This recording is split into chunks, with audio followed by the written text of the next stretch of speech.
¿Cómo están? Bienvenidos a Última Mirada. Vamos a hablar hoy día de materias internacionales interesantes, que no es por aguarle la fiesta a Raúl Sor los jueves, porque él tiene ese momento donde hacemos el análisis internacional de la semana, pero vamos a hacer un estudio internacional con una persona que ya ha estado acá y que lo conocemos, Jorge Saad, que es director del Centro de Estudios Internacionales de la Universidad Católica.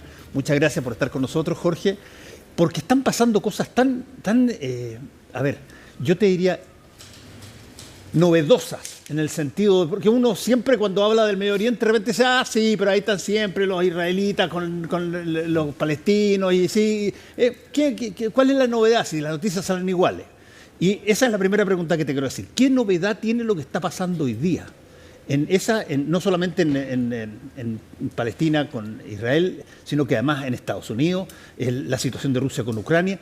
¿Tiene esto algún tipo de identificación histórica con algunos otros sucesos, o esto es algo que eventualmente puede generar un capítulo solamente para lo que está pasando ahora en el 2025?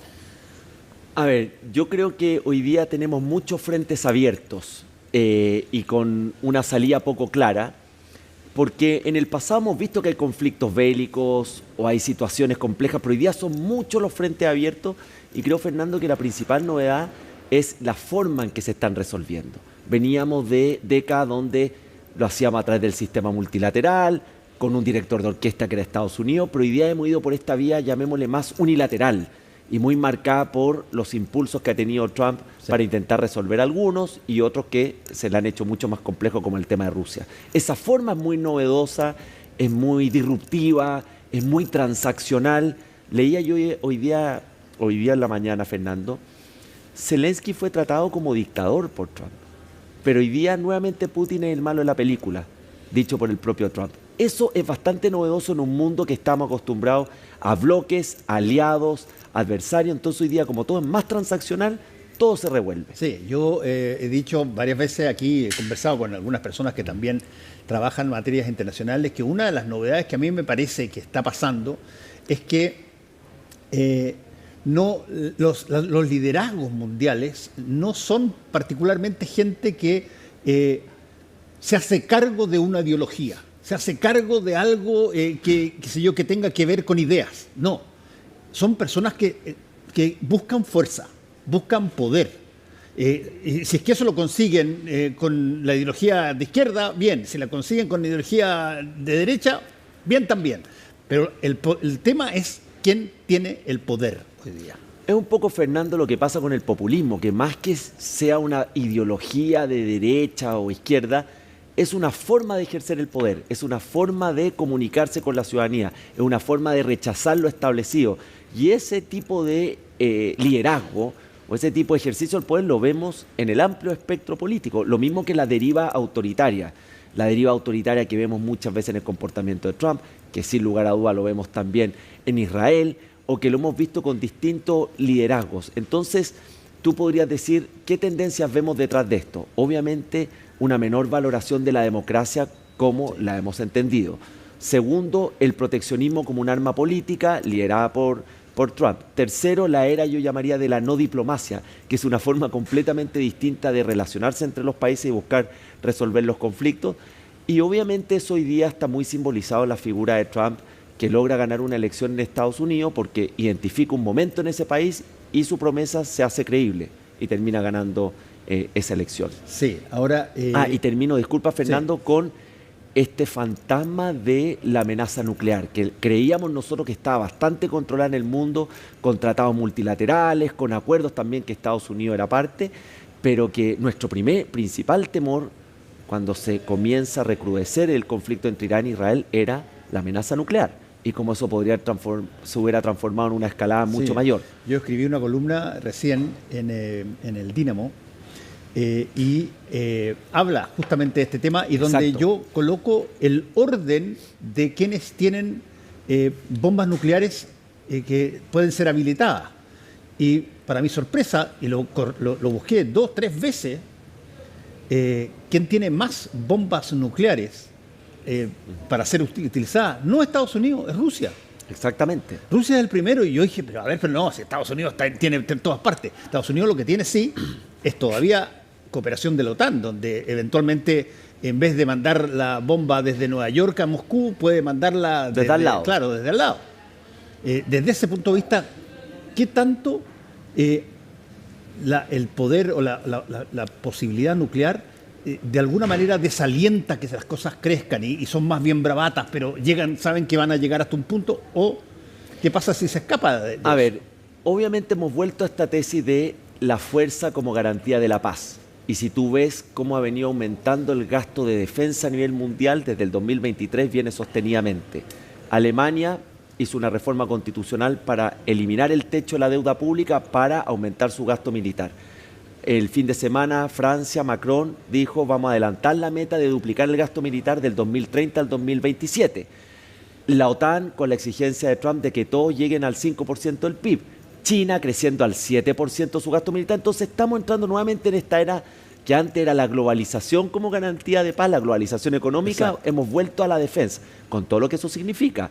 Mayor presión fiscal en los países, dejar de financiar otro tipo de sectores, porque obviamente los redirecciono a lo militar. Y si tú ves el ataque quirúrgico de Estados Unidos a las centrales donde está trabajando el tema nuclear Irán, que fue una victoria táctica, yo creo, de Trump, sin lugar a dudas, también fue una demostración de poder de Estados Unidos, no solamente para Irán, para Rusia, para China, en el fondo, en esta tesis de Trump, de que él quiere mostrar de que Estados Unidos tiene más poder que el que se cree. Y lo hace económicamente, que lo vemos todos los días con los aranceles o con sus amenazas arancelarias, pero también lo hace en defensa. Entonces esa fue una señal para decir, señores, nosotros tenemos un poder de defensa incontrarrestable. Ahora, también en este artículo del Dínamo yo coloco una cosa que no se habla mucho de eso. Normalmente, y lo digo, se estudian las guerras que ha tenido Estados Unidos como si fuera todo un país contra otros países. Estados Unidos contra el eje nazi-Japón en la Segunda Guerra Mundial, Estados Unidos en Vietnam, Estados Unidos contra Afganistán, Estados Unidos, en fin, ya. Pero el problema es que Estados Unidos además es uno de los países más activos en términos civiles que existen. Y las posibilidades de que la gente de repente no esté de acuerdo con determinadas materias, y no hay que olvidar una cosa, que es un poco fuerte, pero es la única democracia en el mundo que ha asesinado a 4 presidentes en ejercicio. Y por lo tanto tienen una lógica que no es normal, en el sentido de, ok, si que vamos a la guerra, se dividen, tienen paso, se independizaron en 1776 y 100 años después ya estaban listos para hacer una guerra civil entre ellos. Entonces, ojo que ¿qué tanto manda un liderazgo que eventualmente puede incurrir en situaciones mucho mayores que lo que estamos viendo? Claro, y Estados Unidos tiene una política interna cada vez más disfuncional.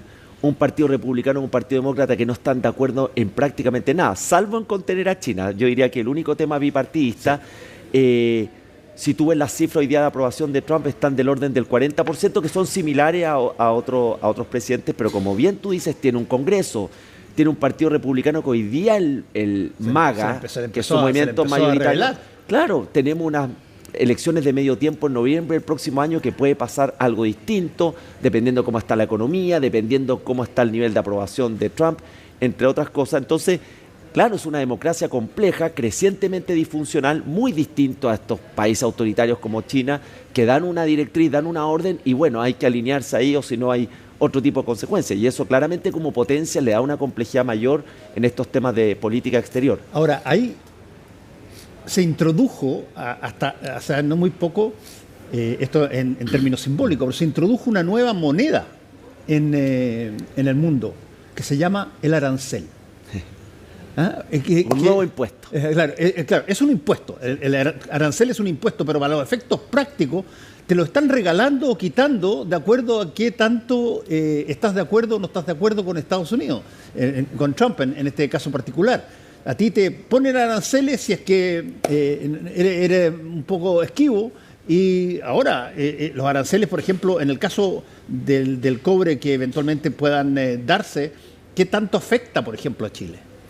A ver, primero Trump en la campaña, él se hacía llamar el hombre de las tarifas. Sí. Y decía que las tarifas iban a llevar a la grandeza a Estados Unidos. Esta cosa emocional de reivindicación, de que Estados Unidos ha sido abusado por el resto del mundo y esta es una herramienta de justicia, por decirlo de alguna manera, que va mucho más allá de lo económico, un tema más bien emocional y geopolítico. ¿Qué descubrió Trump? Que los aranceles es una herramienta donde tiene un poder mucho mayor que otro tipo de herramienta donde tiene que pasar por el Congreso y tiene que seguir una serie de pasos. Veámoslo con el caso de Chile. Vámonos al escenario más extremo, más pesimista. Chile es un país que tenía un arancel cero con Estados Unidos. Hoy ya sabe que tiene un arancel universal, que es el piso que estableció Trump, de 10%. Trump ha dicho que con los países que no van a recibir carta, ese arancel puede llegar al 20%. Súmale los productos específicos, cobre, que el mercado no esperaba una magnitud del 50%, ese ha sido el mayor elemento de shock. Hay una investigación en curso con los minerales críticos, donde Chile tiene litio y tiene tierras raras. Hay una investigación en el sector forestal, tercer sector exportador chileno a Estados Unidos. O sea, tú podrías tener un escenario llevado al escenario más pesimista, porque recordemos que todo esto también puede ser sujeto de negociación o de transacción, donde Chile pasa a tener un arancel piso entre el 10 y el 20% a productos críticos específicos como el cobre, minerales críticos, que pueden también tener una tarifa, y te encuentras con un cuadro económico, con tu segundo socio comercial completamente distinto. Por eso yo creo que la negociación hoy día de Chile es la más importante en los últimos 20 años con Estados Unidos, desde la negociación del TLC, porque es compleja, con un gobierno transaccional, con un gobierno, como lo dice su propio secretario del Tesoro, que le gusta ocupar esta incertidumbre estratégica, la incertidumbre como una ventaja de negociación, y la gran pregunta es cuán preparados están nuestros equipos negociadores, cuánta experiencia tienen para enfrentar una negociación tan compleja. Bueno, eso te genera dos vías. Una vía es la que tú estás diciendo y que eventualmente se tiene que cumplir porque son socios comerciales durante mucho tiempo. Después está la otra vía. La otra vía es qué pasa con los otros países, claro, que dicen, oye, yo quiero cobre, te lo pongo, yo quiero más y empiezas a generar la posibilidad de tener clientes que sustituyen a Estados Unidos. Sí, a ver, como dicen los expertos en economía minera, primero tú tienes un efecto a corto plazo que la demanda de cobre es muy inelástica. O sea, en otras palabras, el principal efecto va a ser la propia economía estadounidense porque va a elevar los costos de producción, ¿cierto? El cobre lo necesita en la industria automotriz, en defensa, en electromovilidad, en vivienda, en todo. Entonces, el primer efecto va a ser el precio. ¿Qué pasa con el desvío de comercio que tú mencionas? Claro, exacto. Lo que se ha visto es que la demanda de cobre es bastante estable en el tiempo, está creciendo como un 3% anual, y el desvío no es tan rápido, porque si fuera tan rápido Chile ya estaría aumentando sus volúmenes de exportación a India o a los países del sudeste asiático que se mencionan como países de alto potencial. No es tan rápido, entonces ¿tú qué necesitas? O nuevos proyectos que requieran cobre o un efecto en el precio que termine bajando y que eso aumente la demanda. Entonces creo, Fernando, que ese redireccionamiento de los mercados no es tan rápido, va a tomar algo de tiempo y Chile también va a sentir el impacto en un mercado más costoso como va a ser el de Estados Unidos. Por último, te quiero llevar a la otra cosa que ha sido contingente recién, que de repente aparecen estos grupos que se habían organizado hace algún tiempo, pero no habían tenido un empuje tan grande, los BRICS. Sí. Y se te aparecen los BRICS. Y los BRICS plantean de inmediato una cosa que parece un reto, pero de esos al estilo pistolero, salgamos del salón y vamos ahí a la calle a hacer el duelo, que es el que ellos quieren implementar una moneda alternativa mundial al dólar. Bueno, ¿qué pasa ahí? ¿Qué factibilidad de que eso ocurra pasa o son bravatas o gallitos nomás? Lo primero es que el BRICS es un bloque político. Es importante decir eso y que tiene un objetivo finalmente geopolítico. Aunque su origen fue las economías que tenían alto potencial al 2050, como China, Rusia, Brasil, India. Y Sudáfrica. Sudáfrica, que se incorpora posteriormente para tener un país en África. La verdad, las cosas que tiene un objetivo geopolítico y que el director de orquesta es China. El que manda en los BRICS es China. Entonces hay que tener claro eso cuando se discute si es conveniente o no para Chile ingresar. Algunos lo trataron de mezclar con la argumentación del TPP. El TPP es un acuerdo comercial. Claro, 100% Este es comercial. un bloque político. Entonces son distintos los elementos que tú tienes para tomar la decisión. Ahora, ¿qué pasa con la moneda alternativa? Sí.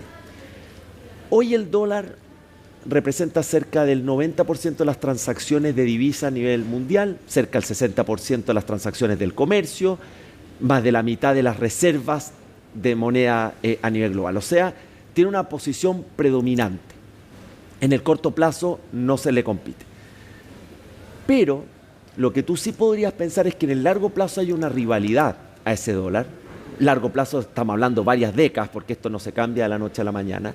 Y lo que está pasando hoy es que con las políticas arancelarias de Trump, con la política fiscal, que los mercados también la han cuestionado por el problema que tiene la deuda pública de Estados Unidos, y por los cuestionamientos a la institucionalidad, lo que está pasando con la Reserva Federal, entre otros, los mercados están comenzando a diversificar su exposición a moneda internacional. No significa que están dejando el dólar, pero están tratando de diversificar su riesgo. Entonces, obviamente, y eso ha dado origen a esto que se llama un poco el debilitamiento del dólar. Entonces, ¿qué es lo que creo yo? Hoy no tiene una rivalidad en el corto o mediano plazo, pero claramente si tú haces una línea de tiempo más hacia el largo plazo, efectivamente se está buscando que el dólar tenga un menor peso en la economía mundial que el que tiene hoy día, que es claramente hegemónico. ¿Y el yuan puede sustituir al dólar, la moneda china? Para que tú tengas una referencia, el yuan es cerca del 3% de las transacciones de las divisas a nivel internacional, versus el 90% del dólar. O sea, no, pero estoy pensando en el caso de que se implemente una de las monedas que ya están dando vueltas, ¿cuál podría ser la alternativa? No, podría ser el yuan o que el BRICS creara una suerte de moneda BRICS, pero ahí tú tienes que alinear políticas monetarias, claro, fiscales en los países, como fíjate que la Unión Europea, que tiene su moneda única, ha tratado de hacer también en materia fiscal y no lo ha logrado. Ahí es un largo trecho para recorrer. El euro no tiene la fuerza que se creía. Es un poco lo que pasa con la Unión Europea, que ve que frente a Estados Unidos y China está un peldaño más abajo. Pero lo que sí está haciendo China es que crecientemente hay contratos en materia económica con otros países que están siendo valorizados en el yuan. Lo está haciendo con Rusia, lo está haciendo con India, lo ha hecho con Irán, con algunos acuerdos, y eso va a seguir ocurriendo, pero hay un largo trecho para poder desafiar esta predominancia del dólar. Ahora, y Chile en este contexto, sí, funciona básicamente, a tu juicio, o debiera funcionar básicamente primero en la región y después ir a mirar el mundo más arriba, o una organización europea oriental, qué sé yo, es tan válida como un pacto andino, digámoslo? Yo creo que Chile tiene que ser fiel a su tradición de política exterior, que ha sido bastante exitosa. ¿Cuáles son esos principios en materia económica? Ser un país abierto al mundo, somos el país más abierto al mundo con Corea del Sur y Singapur. Tener una neutralidad frente a la inversión extranjera, más allá que tú tengas mecanismos para identificar riesgos de seguridad nacional. Y tiene que ser un país cuyo domicilio, llamémoslo geopolítico, está claro que son aquellos países con los que tenemos valores compartidos. Creo que no hay que confundir a Estados Unidos con Trump. Trump son 4 años, Estados Unidos va mucho más allá de un presidente de turno, y creo que es un error cuando nuestra política exterior se pone se trumpiliza o se trampea, por decir. Suena bien, claro, se trampea. Hasta más se sirve exactamente, como símbolo. Exactamente, porque al final nuestra relación con Estados Unidos es histórica y valores compartidos. Entonces creo que no hay que ser innovador en buscar otros domicilios políticos, geopolíticos, que nosotros somos un país occidental y tenemos esos valores. Lo que no significa de que Chile, fiel a sus principios de política exterior, pueda decir en forma clara, pero por los canales diplomáticos e institucionales, cuando hay temas que violan esos principios de política exterior. Déjame hacerte la última pregunta, y que tiene que ver ya con contingencia nacional. ¿Qué tanto puede un nuevo presidente o presidenta, de acuerdo a las elecciones que vamos a tener, generar cambios mayúsculos en torno a lo que está pasando en su relación con el resto del mundo? No debería. Creo que lo que ha ocurrido con el presidente Boric, más allá si uno puede estar de acuerdo o no en el fondo de algunos temas, creo que es un aprendizaje. ¿Cuál es el aprendizaje? Que en política exterior hay que respirar hasta 10. No es lo mismo que en política interna. Y que al final del día, la forma en que tú comunicas, el momento y el medio que empleas es muy relevante. creo yo que mientras nuestra política exterior está más cerca de Cancillería y más alejada de Twitter, es mejor para nuestro país, para nuestro interés nacional. Y creo que ese ha sido el aprendizaje que más que temas de fondo, de forma, que nos ha dejado este gobierno, o más que este gobierno, el presidente Boric en los últimos meses con algunos arranques que ha tenido especialmente a través de Twitter. Y por último, ahora, si es que cambiara el presidente en términos de su ideología o de su partido y la derecha fuera nuevamente gobernante, ¿hay algún tipo de situación que, de lo que tú has visto en los candidatos que dicen es su programa en términos internacionales, que vale la pena mirar con una atención? A ver, hagamos un poquito de ficción. Yo creo que a nivel regional, si yo fuera presidente, trataría de darle un nuevo impulso a la Alianza del Pacífico, que fue un mecanismo de integración económica exitoso. Segundo, mantendría un protagonismo de Chile en los espacios multilaterales. Fíjate, Fernando, que para el tamaño de Chile a nivel mundial, nuestra participación en distintos organismos internacionales es mucho más relevante que nuestro peso específico a nivel global. Yo mantendría esa diplomacia activa que tiene Chile. Y tercero, frente a los conflictos, siempre lo mejor es volver a los principios de política exterior de Chile, que han sido muy estables. Jugársela por el derecho internacional, por el orden basado en reglas, la responsabilidad de cooperar y la defensa de la democracia y los derechos humanos. Creo que esa tiene que ser nuestra guía para los distintos conflictos, y en una combinación que es muy importante: los principios y el interés nacional. Sí. Quienes creen que solo hay que tomar decisiones con el interés nacional, desconociendo los principios, es un error, porque te transforma en un país muy veleta. Porque, no, mi interés está acá, pero bueno, ¿cuáles son tus principios? Y quienes creen que solo son principios sin interés nacional, te puede hacer caer en ingenuidad o imprudencia, porque hay que tener realismo en las relaciones exteriores. Con esa guía, derecha o izquierda deberían conducirse bien, como Fernando lo ha hecho nuestro país con gobiernos de derecha o izquierda en las últimas décadas. Sí, ese es el mundo el que me preocupa más que el país. Muchas gracias, Jorge Saad, por haber estado con nosotros hoy día una vez más. Gracias, Fernando. A todos ustedes, muchas gracias. Nos encontramos aquí mañana. Chao.